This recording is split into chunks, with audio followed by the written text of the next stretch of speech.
Bom, então vamos ao exercício aqui do modelo MMR, né? Então isso é o que a gente vai trabalhar hoje aqui. Modelo MMR, né? E o que vem a ser o modelo MMR? O modelo MMR é um modelo de reparo de máquinas, né? Então assim, no caso do enunciado vai ficar bem fácil, né? A gente descobrir isso porque diferentemente dos outros que nós falávamos de atendimento, de clientes e tudo mais, nesse caso vai ser de máquinas que quebram e precisam ser reparadas, né? Então isso já vai permitir a gente descobrir que é um modelo MMR, tá? E quais são algumas características aqui que é importante a gente falar nesse modelo MMR? Primeiro, o R aqui significa o número de servidores, certo? Então essa aqui é a quantidade de servidores. Como a gente viu lá no modelo MM1 e no modelo MMS mais precisamente, o S era a nossa quantidade de servidores, né? Só que nesse caso, no modelo MMR, a quantidade de servidores ou de mecânicos ou de local de reparo é dado pela letra R, tá? Mas de forma análoga a gente pode dizer que o S é igual a R, ou seja, é o número de servidores de local aonde as máquinas vão ser reparadas, né? Tá certo? Então essa é a primeira característica que a gente tem que levar em consideração. Qual que é a outra consideração? No modelo MMR, a gente diz também que K é o número total de máquinas.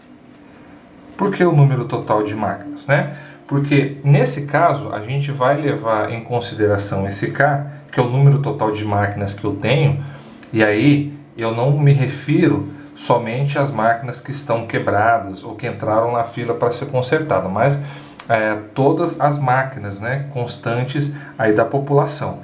Então a gente tem o R como o número de servidores e K o número total de máquinas, né?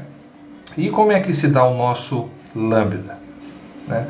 O nosso lambda ele é dado ele é dado com a frequência em que essas máquinas quebram, né? Então a frequência de quebra das máquinas é dada pelo nosso lambda, tá? E o nosso mi vai ser a frequência ou a velocidade em que ocorrem os reparos, ou seja, o tempo gasto para poder uma máquina voltar do local onde está reparando para poder ser utilizada normalmente, tá? Então, o que a gente vai ter aqui? Ele fala para a gente no enunciado que tem duas situações, né? A primeira situação, nós temos 3 mecânicos, tá? E o que ele quer saber é se compensa trocar esses 3 mecânicos pelo super mecânico. Por quê? Porque no caso da taxa Mi aqui dos 3 mecânicos, eles conseguem reparar uma máquina, né? Uma máquina a cada 2 dias e meio, ou seja, um a cada 2,5, né? Essa é a taxa Mi, dado em dia. E o super mecânico consegue fazer isso a cada 6,5 dias, tá? Então, ele quer que nós comparemos se vale a pena trocar os 3 mecânicos pelo super mecânico, né? Então vamos lá. Algumas coisas aqui que a gente tem que considerar inicialmente. Então, o que é o nosso R? Que é o número de servidores. No caso dos mecânicos, o número de servidores é igual a 3. No caso do super mecânico, o nosso número R é igual a 1. Tanto no caso dos 3 mecânicos quanto do super mecânico, a população, ou seja, o número de máquinas total, é 5. Então K é igual a 5, tanto para o mecânico, os 3 mecânicos, quanto para o super mecânico. Então a gente tem K igual a 5 para os dois, tá? A taxa lambda é a taxa com que chegam, né, que quebram essas máquinas, então é igual para os dois. né? Então é 1 a cada 5 dias. Então taxa lambda é igual a 1,5, que é o mesmo. Agora é que vem a diferença, né? A diferença agora está no valor de μ. O valor de μ para os 3 mecânicos, ele diz que consegue reparar 1 a cada 2 dias e meio. E no caso, para o super mecânico, esse valor de μ é igual, ele coloca 1 sobre 5 a cada 6, né, dias. Então isso aqui, a gente fazendo a continha, vai ser igual a 6 sobre 5. Tá? Então agora, com essas informações aqui, tanto do mecânico quanto do super mecânico, a gente consegue fazer, né, a comparação. E como é que a gente vai comparar? Para a gente comparar aqui o resultado dos dois, qual que é mais eficiente, a gente faz da seguinte forma: K menos L. O que significa isso? Bom, K, como a gente viu aqui, é o número de máquinas, certo? É o número total de máquinas. E o que é L? L é o número de máquinas no sistema. Ou seja, a partir do momento que a máquina quebra, ela vai para o sistema. Então ela pode estar ou no atendimento ou na fila. Então, quando nós temos o número total de máquinas menos o número médio de máquinas no sistema, nós vamos ter aqui a medida de desempenho, que isso aqui vai significar que é o número de máquinas em boas condições. Em boas condições. Pronto. Então, é só a gente calcular o L, porque o K a gente já tem, né? K é igual a 5 para os dois. Então, se eu calcular K menos L, eu vou ter o número de máquinas em média em boas condições. E aí eu faço esse K menos L para os dois. O K vai ser igual, né? Que é 5 para os dois. Mas o L de eu trabalhar com 3 mecânicos e o L de eu trabalhar com super mecânico é diferente. Mas eu fazendo isso, eu já vou conseguir obter aí o resultado, né? Simples, né? Simples, porém complexo. Então o que a gente vai fazer agora? A gente tem que calcular o nosso valor de L, certo? Então vamos lá. O nosso valor de L, ele é calculado da seguinte forma. Essa é a fórmula para calcular o L. Então L, ele é igual ao somatório, né? Esse somatório de J vezes π de J, com J variando de 0 até K. Ou seja, eu vou calcular a probabilidade de zero, de haver 0 clientes no sistema, no caso de máquinas, né, no sistema, até a probabilidade de as 4 máquinas quebrarem de uma só vez, né? Ou seja, as 4 estarem no meu sistema. Então eu vou calcular π de 0, π de 1, π de 2, π de 3, π de 4 e π de 5, ou seja, até K. E calculando isso, eu consigo ter o meu valor de L. Agora vem a segunda parte, né? Como é que eu faço para calcular π de J? Bom, π de J é calculado da seguinte maneira. Esse daqui é a nossa fórmula para calcular o π de J. Então, como vocês veem aqui, tem duas maneiras de eu fazer esse cálculo, tá? A primeira delas, a primeira forma de calcular o π de J é utilizando esta fórmula. E essa fórmula aqui, o que significa? A gente calcula para os valores de J de 1 até R, ou seja, de 1 até o número de servidores que eu tenho. Se eu tivesse somente um servidor, que vai ser o caso do supermecânico, eu vou calcular por essa fórmula aqui somente o π de 1, mais nada, tá? Nesse caso, como a gente vai calcular primeiro o dos 3 mecânicos, então eu vou calcular o J variando de 1 até 3, que é o número de servidores. Então, para calcular o π de 1, π de 2 e π de 3, eu vou utilizar aqui esta fórmula. O que é essa fórmula? Então, eu vou calcular K fatorial sobre J fatorial vezes K menos J fatorial vezes o ρ vezes π de 0, tá?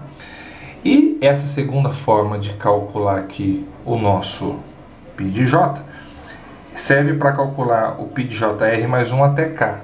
Nesse caso, como são 3 servidores e 5 máquinas, então eu vou calcular a quarta e a quinta máquina, a quarta e o quinto π por essa forma toda aqui, né? Ou seja, aqui em cima eu vou calcular π de 1, π de 2 e π de 3, e aqui eu calculo π de 4 e π de 5, ou seja, eu calculo com os J's, né, que são maiores do que a quantidade de servidores que eu tenho, tá certo?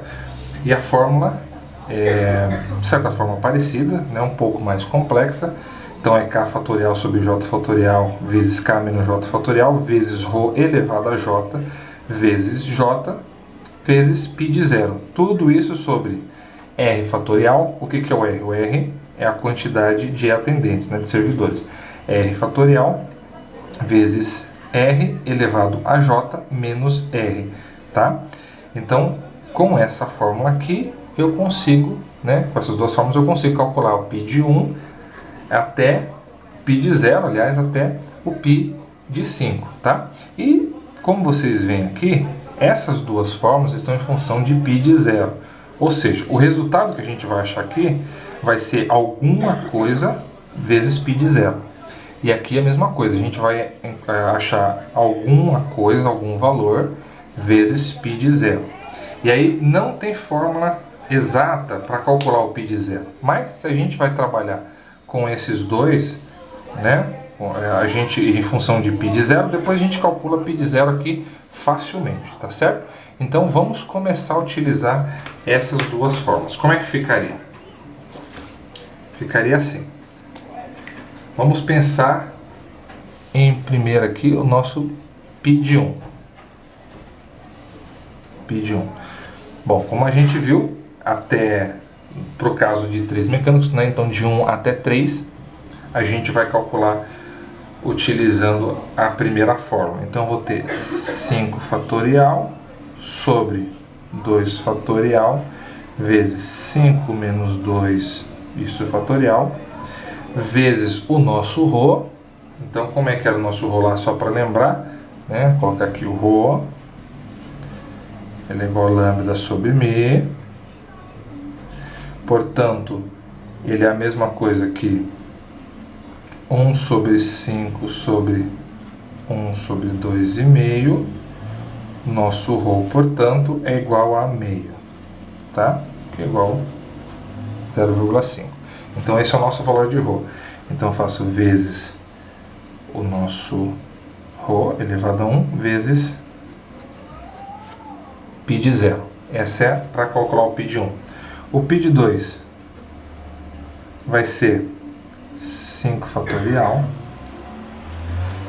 sobre... Desculpa, tá, gente? Aqui é 1 fatorial, 5 menos 1 fatorial. Agora sim que é com 2, né?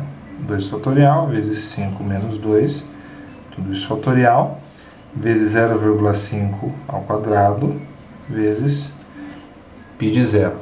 E o nosso π de 3 vai ser igual a 5 fatorial sobre 3 fatorial vezes 5 menos 3 fatorial, vezes 0,5 a terceira, vezes π de 0, tá? Com isso aqui a gente vai calcular o π de 1, π de 2 e π de 3. E o π de 4? O π de 4 a gente vai calcular utilizando aquelas outras fórmulas, né? Como é que seria?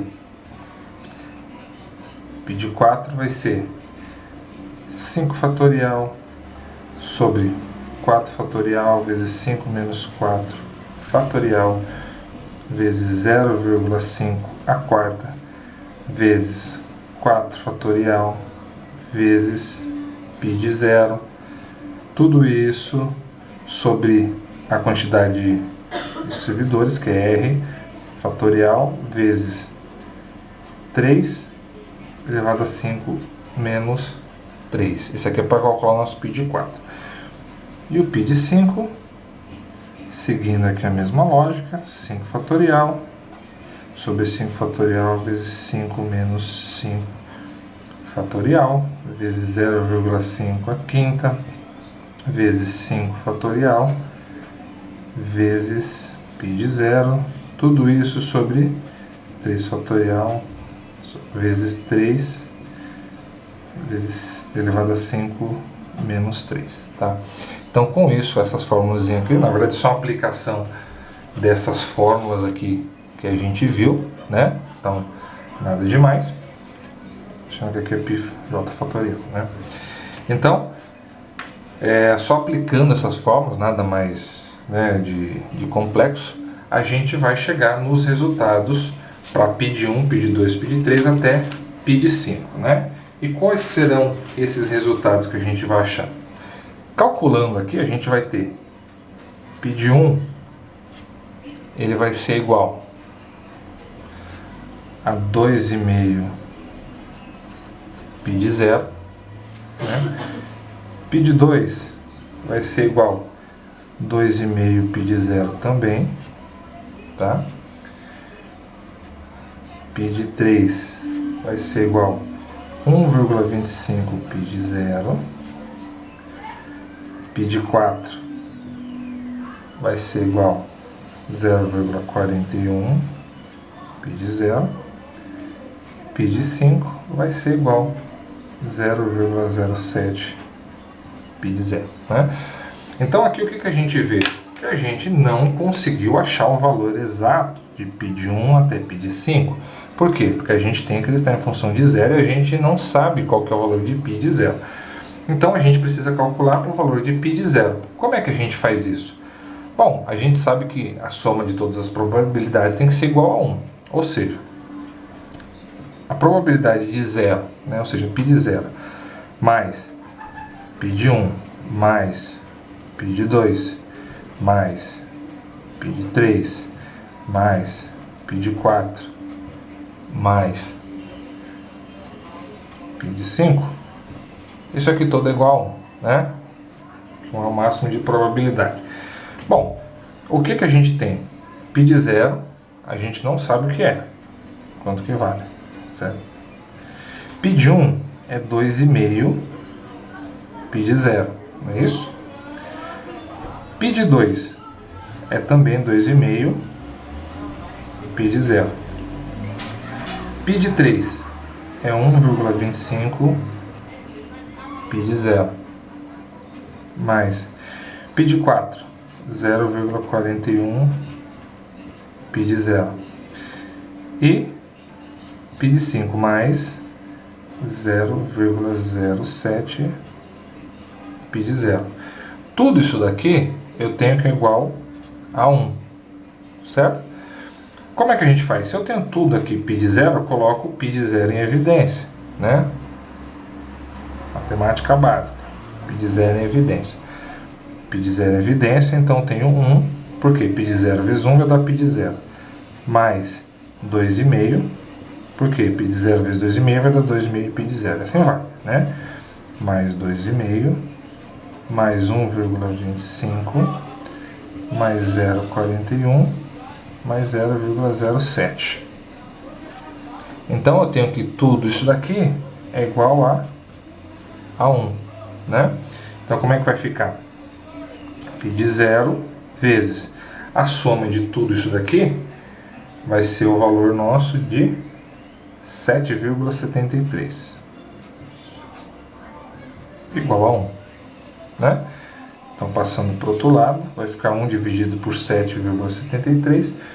Isso aqui vai dar para a gente aproximadamente 12,9 alguma coisa, né? 0,129 alguma coisa, então eu vou arredondar para 0,13, tá? Então a gente achou o nosso valor de π de 0, tá? Agora fica fácil para a gente achar os demais valores de π, né? Por quê? Porque os nossos demais valores de π estão todos em função de π de 0, né? Então se eu tenho que π de 0 é igual a 13, eu tenho que π de 1 é 2,5 vezes o π de 0, que é 0,13, né? Então vamos jogar isso daqui e a gente vai achar os demais valores de π, né? Então vamos lá.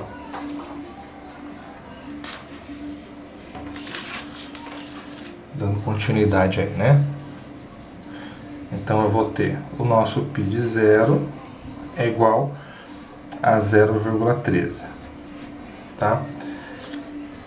E aí eu vou até poupá-los aqui em vez de fazer o cálculo de novo. Então 2,5 vezes π0, 2,5 vezes π0, 1,5 vezes π0. Então a gente fazendo aqui essa multiplicação, né, multiplicação simples, a gente vai ter então que o π de 1 é igual a 0,325, π de 2 vai ser igual a 0,325 também, π de 3 vai ser igual a 0,1625,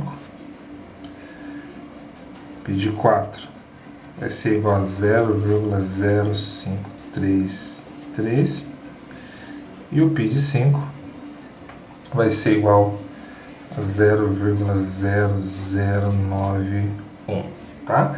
Então a gente já tem aqui calculado todos os valores de π que a gente precisa para poder dar continuidade, né? Agora, o que a gente precisa fazer, ou por que a gente calculou esses valores de π? A gente calculou esses valores de π justamente para a gente poder calcular o valor de L, né? E como o valor de L é o somatório disso tudo, como é que fica a aplicação dessa fórmula aqui? Então eu tenho o seguinte, que L vai ser igual ao que? O somatório π de J variando de 0 até K. Então eu vou ter 0 vezes π de 0 mais 1 vezes π de 1 mais 2 vezes π de 2